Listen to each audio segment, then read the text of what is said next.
Madam Chair, we are now live. Great, thank you very much. Good evening, everyone, and welcome to the Town of Ajax Committee of Adjustment meeting for Wednesday, November 24th, 2021.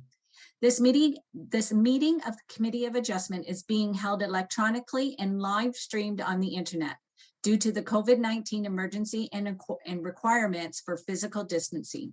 No in-person attendance is permitted at this meeting. All regular practices and procedures of the committee continue to apply during this electronic meeting. If we encounter any technical difficulties, we may take a brief recess while they are resolved. Thank you for your patience, and we will now proceed with the meeting. At this point, I would like to ask the committee members, before moving on to the application, to confirm whether there are any disclosures of interest. Okay, seeing none, I would like to just check off my agenda here. Ask for a motion for the adoption of the minutes from October 27th. Okay, thank you. I have Cecil, Mark, I'll have a second. Any discussion at all? No. No discussion. All those in favor? Okay, that is passed. Thank you very much. I will now review the general mandate for the Committee of Adjustment. The committee is bound by the Planning Act to assess each application based upon its ability to meet four tests: that the application is minor in nature, is desirable for the appropriate development or use of lands, and finally is in keeping with the general intent and purpose of the official plan and zoning bylaw. The process for tonight's meeting will be conducted in the following manner. The applicant/agent will be called upon, and at their option, they may provide a brief description of the minor variance application they have applied for. The committee members may ask questions of the applicant and/or agent, after which anyone with direct interest in the application will be given the opportunity to speak either for or against the application. Once a motion is put forward by a committee member, there will be no further input from the applicant or anyone having interest in the application. After a decision is made, notice will be sent out and there will be a 20-day appeal period. Anyone having interest in the application may appeal to the Ontario Land Tribunal within 20 days of the decision of the committee. After 20 days, the decision will become final and binding. If a building permit or other approvals are required, they may be filed during the appeal period. However, no building permits will be issued until the appeal period is over and the decision becomes final and binding. A respectful decorum during this evening's procedure is expected of all present at all times. We have a smaller committee tonight, but I will introduce us.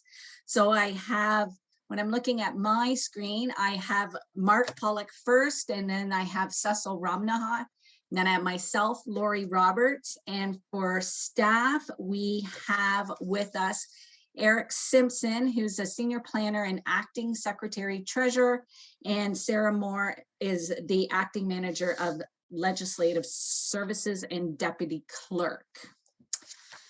So with that being said, it looks like we just have the one application for tonight, and it is application A38/21, and it is submitted by API Development Consultants.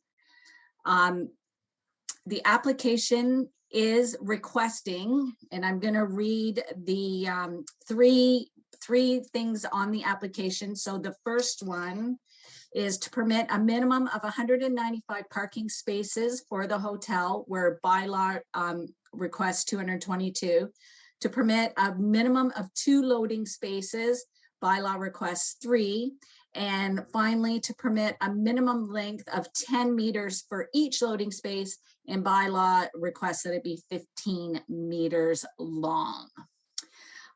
Can the applicant and/or agent please come on screen and state your name for the committee and state your facts. Hello, my name's Dave Bernard with Sapless Architects, or API Development Consultants Inc. I'm here representing technically a number company, but we're making an application for a hotel. It's a 200-room hotel that has a little bit of meeting space in it, and it has all your normal amenities. But unfortunately, we were not able to comply to all your zoning bylaws. That's part and part because of comments that have been made throughout our site plan process and the reorientation of the building on site. So we've come up a little bit short in the redesign. So these are our variances before you. We're requesting variance for parking. As you said, 222 is required, 195 we're providing. We require 3 loading spaces based on the size of the building. It has no relationship to what we do. We technically only need 1 loading space, but we can fit 2, so we'll provide 2. And then also the length of a loading space. Most bylaws are 9 meters. The largest vehicle we'd have come on site is 10 meters. So hence why we're asking for 10 meters as well. I don't know if there's any questions of me. Before we get to questions, Eric, can I please confirm that notice was served and determine if there was any responses received? Yes, notice was served and no responses were received.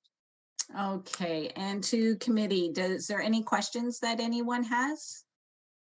Mark? It's through you, Madam Chair, to the applicant. So as I understand it, it's a 200-room hotel.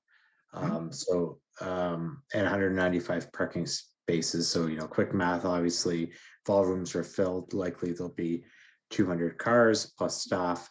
It will take you over 200 cars. So could you kind of just talk us through how you would foresee appropriate parking in a situation where you're fully occupied and including staff parking? Well, to answer your question, so this is what our bread and butter is. We basically mainly we do hotels. That's what we do. So hotels, when they are 100% full, our parking lots are never full. So at a 1-to-1 ratio, even with staff, you will not have over, if there's 200 guest rooms and 200 and staff there, granted there's not that much staff and parking, you won't have a full parking lot. So we did a parking utilization study that was submitted as part of this application, and we surveyed other hotels of similar nature, and basically the ratio comes out as 0.8. So 0.79 is actually what it came out to as the average between the hotels. Well, actually, I think it was sorry, I might be wrong on that one, but but I know that it's a lot less than that. 1 second here, I have it handy. Through the chair, it's 0.78. 0.78, thank you very much. Appreciate that, Eric. So even if you apply that logic, that includes staff. So 0.8, 80% is 160 cars you will require for that many rooms. So we have 195, so we'd have a surplus of still 35 cars on top of that.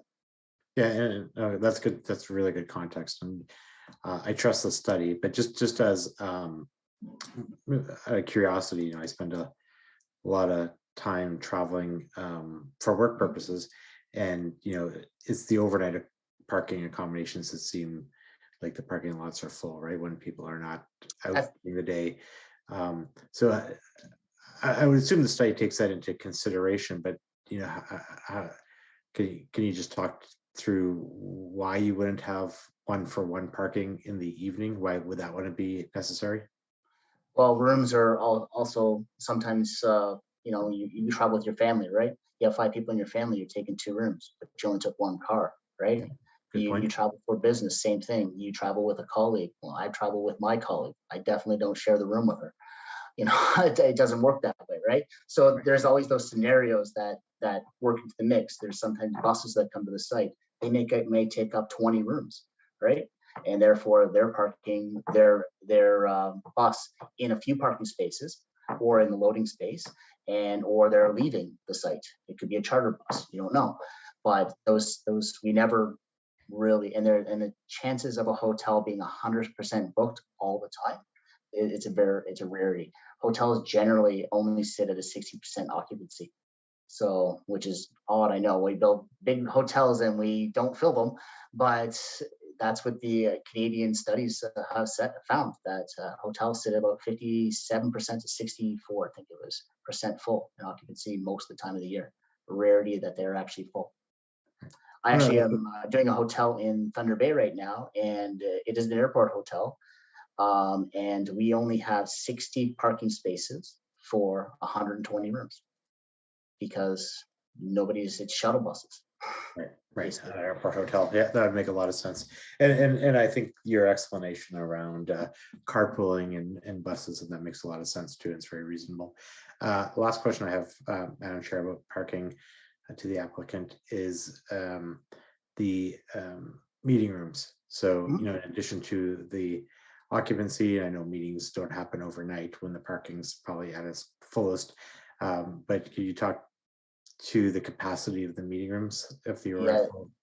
So I assume you've been to a hotel meeting space. This is not conference space. This is very small little meeting space. We're talking 30 by 30 rooms, so 600 square feet times 2. That's as large as it could get. It's the purpose of that room is to service, like you're doing something during the day, like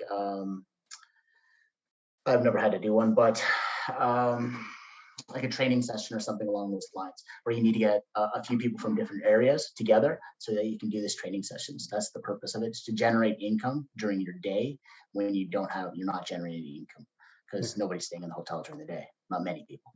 Right, understood. Okay, thank you. No problem. Appreciate the feedback. Back to you, Madam Chair. Thank you very much, Mark. Any other questions from committee? Cecil, go ahead. You're on mute. Oh, no. Yeah. Still on mute.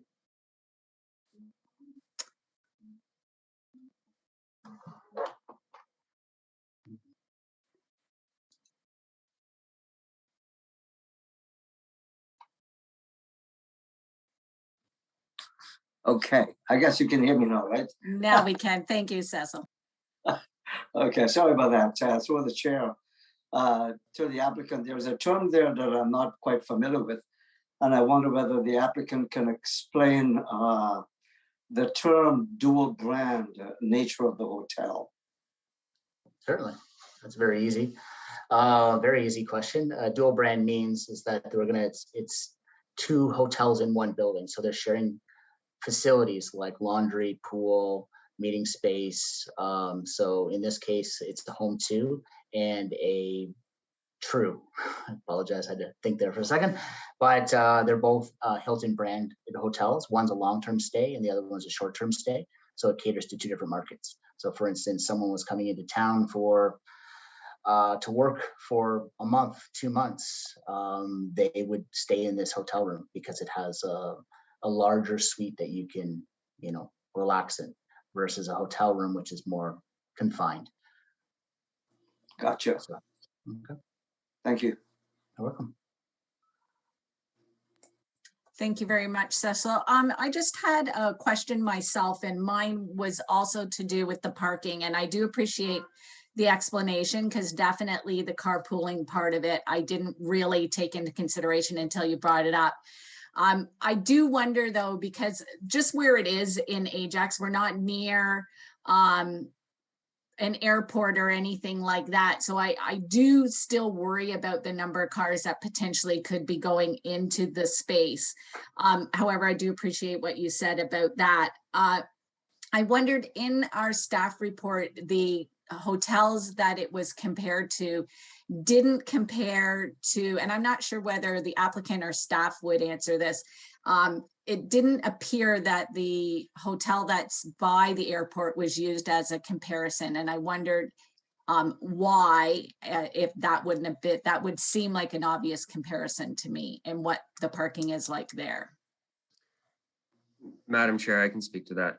The parking utilization study looks at suburban context, which is the most comparable in this case. So they looked at hotels close to a highway, but more in a suburban context versus like a downtown context. Or if you were to look at an airport, that wouldn't really be the same, because that'd be a much higher demand.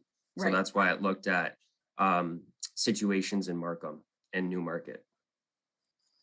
Okay, and do we have any feedback on what the parking situation at the bigger hotel that's right by the highway? Is it adequate for what they have? Was it something that was looked into? Sorry, which hotel are you referring to? I don't know what the The name Homewood. of it is. The one that's off of Salem, right by the 401. It's the Homewood. There's the Homewood and Hilton Garden Inn and a conference center there. I know. Oh, 'cause I you mean worked- in Ajax? Yeah. Yes. So Yeah, what- both of those actually went through variances to reduce parking as well. So it's not uncommon. And as far as I'm aware, I've never heard of any complaints. It's a little bit of a different context on those sites though, because they actually have a conference center, whereas this Right. does not have a conference center. Right. Yeah, I totally agree with that. Okay, thank you very much. I appreciate it. And one last question that I wanted to, you mentioned it when you were speaking about the platform length. So that's a difference of 5 meters, which is about 15 feet. You did say that the biggest truck that you potentially would get is 10 feet. Knowing nothing about the space that trucks need, is it a safety concern at all, only having limited space for them to get in? Why does the bylaw require 15? Is that a safety thing?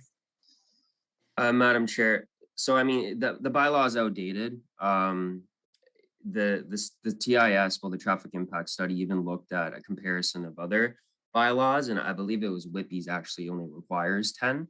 So I mean, as to why we require 15, it was probably for, maneuverability and whatnot.